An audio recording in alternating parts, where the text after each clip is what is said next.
21 miles. That's all that separates the Persian Gulf from the open ocean. 21 miles of water. And yet, this narrow strip has shaped empires, sparked wars, and today controls nearly a fifth of the world's entire oil supply. This is the Strait of Hormuz, and this is its story. Before we dive in, if you're the kind of person who loves understanding how the world really works, history, geography, power, strategy, then you're in the right place. Hit that subscribe button and join our community.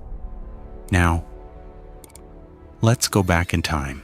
To understand why this place matters so much, you first have to understand what it is. The Strait of Hormuz is a narrow passage of water, a choke point, connecting the Persian Gulf on one side to the Gulf of Oman and the Arabian Sea on the other. At its narrowest point, it is only about 21 miles wide. But the shipping lanes themselves? Just 2 miles wide in each direction. Imagine the entire flow of traffic on the busiest highway in America, compressed into a 2-lane road. On the northern shore sits Iran. To the south, Oman and the United Arab Emirates. This geography alone makes the strait one of the most politically sensitive locations on Earth. Every single drop of oil leaving the Persian Gulf, from Saudi Arabia, Iraq, Kuwait, the UAE, Bahrain, and Qatar, must pass through this narrow waterway. There is no other way out.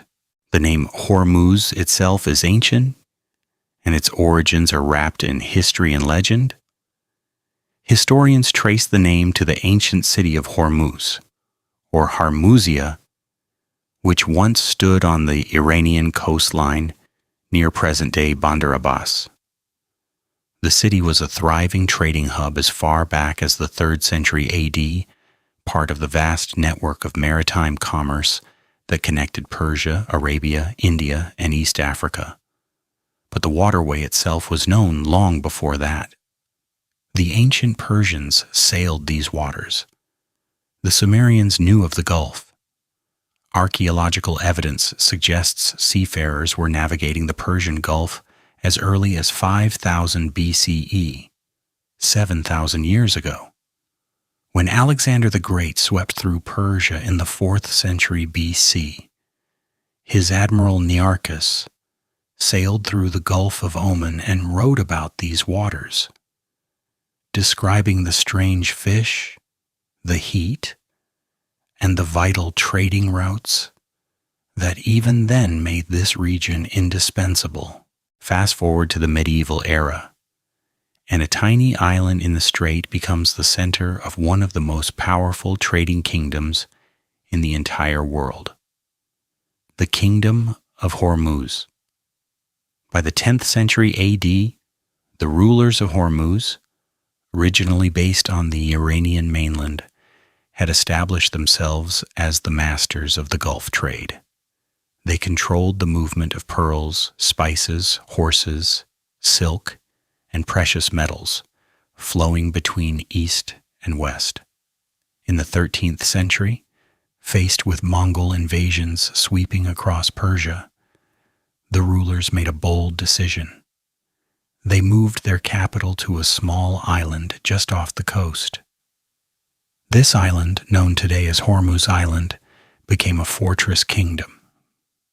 The great traveler Marco Polo visited in 1271 and 1293.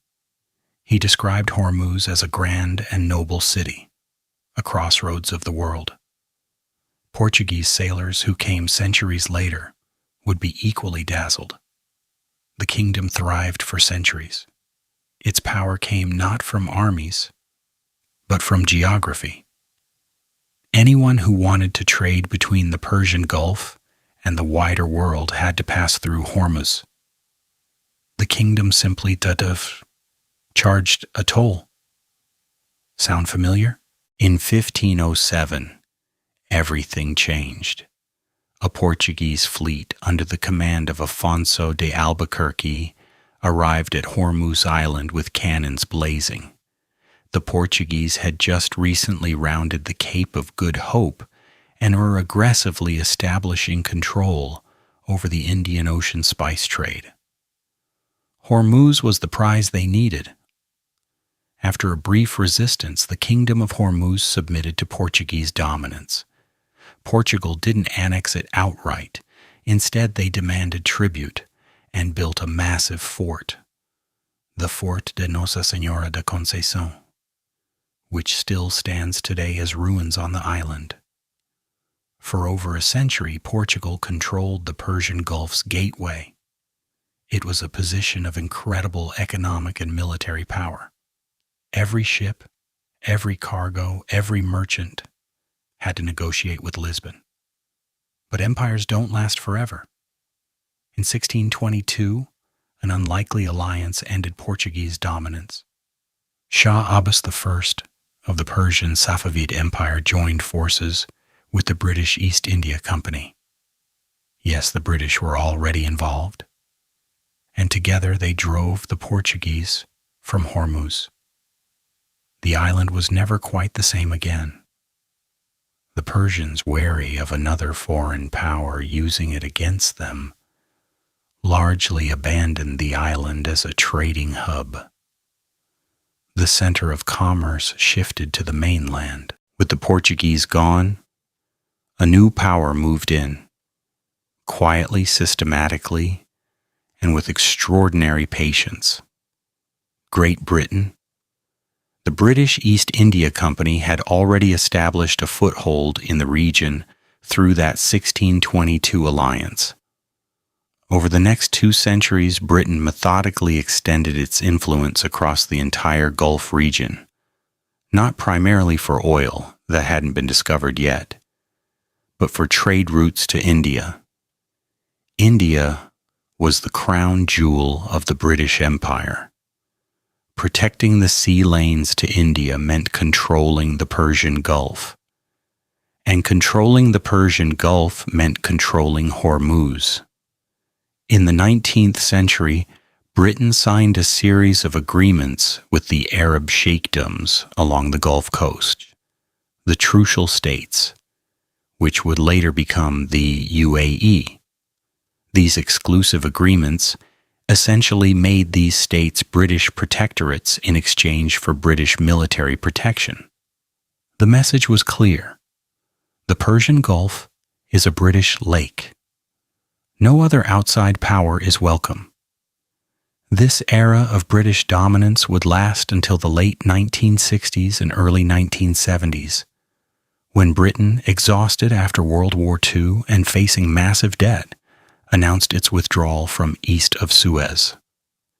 That withdrawal left a power vacuum in one of the world's most critical regions, and into that vacuum stepped 2 rivals, Iran and Saudi Arabia, with America watching closely from behind.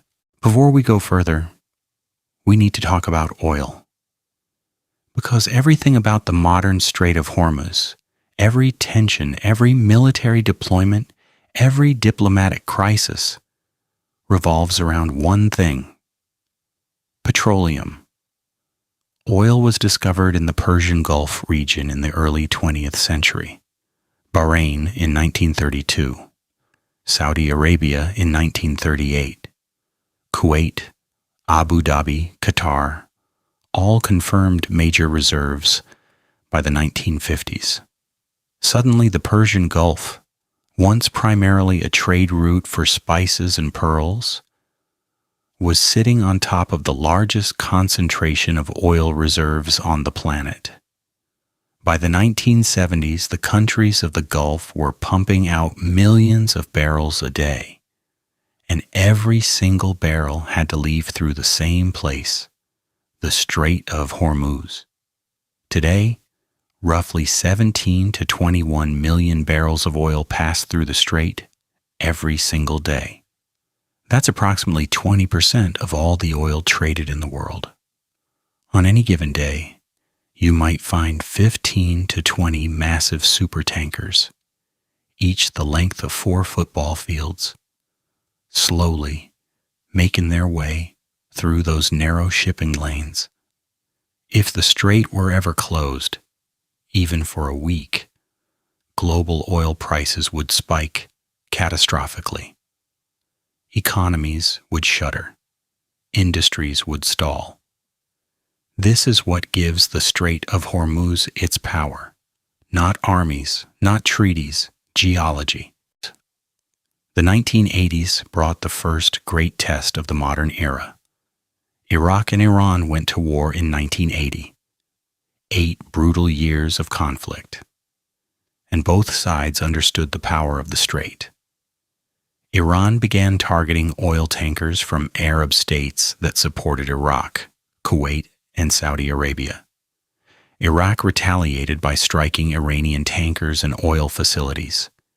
This became known as the Tanker War. The United States responded by reflagging Kuwaiti tankers, physically changing their flags to American flags, and deploying the U.S. Navy to escort them through the strait. It was a direct military commitment to keeping the waterway open. Tensions peaked in 1988 when the USS Vincennes, mistaking an Iranian commercial airliner for a military jet, shot it down. All 290 people on board were killed. It remains one of the most tragic accidents in aviation history. The war ended, but the lesson was learned by everyone. Whoever controls or can threaten the Strait of Hormuz holds enormous power over the entire global economy. Iran understood this better than anyone. Here is one of the great paradoxes of the Strait of Hormuz. Iran needs it open, and Iran threatens to close it. Iran is one of the major oil exporters in the Gulf. Its own economy depends on getting oil out through the strait. And yet, Tehran has repeatedly threatened to shut the strait down entirely if pushed too far by Western sanctions or military pressure.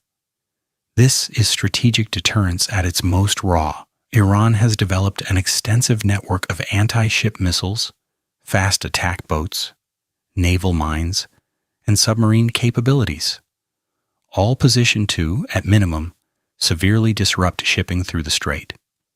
The Iranian Revolutionary Guard Corps, the IRGC, controls these assets and has used them.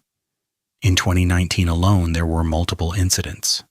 Tankers seized, tankers attacked, a U.S. drone shot down over the strait. The message from Tehran is consistent. You can sanction us, you can pressure us, but this strait is a card we hold, and we will play it. So where does that leave us today?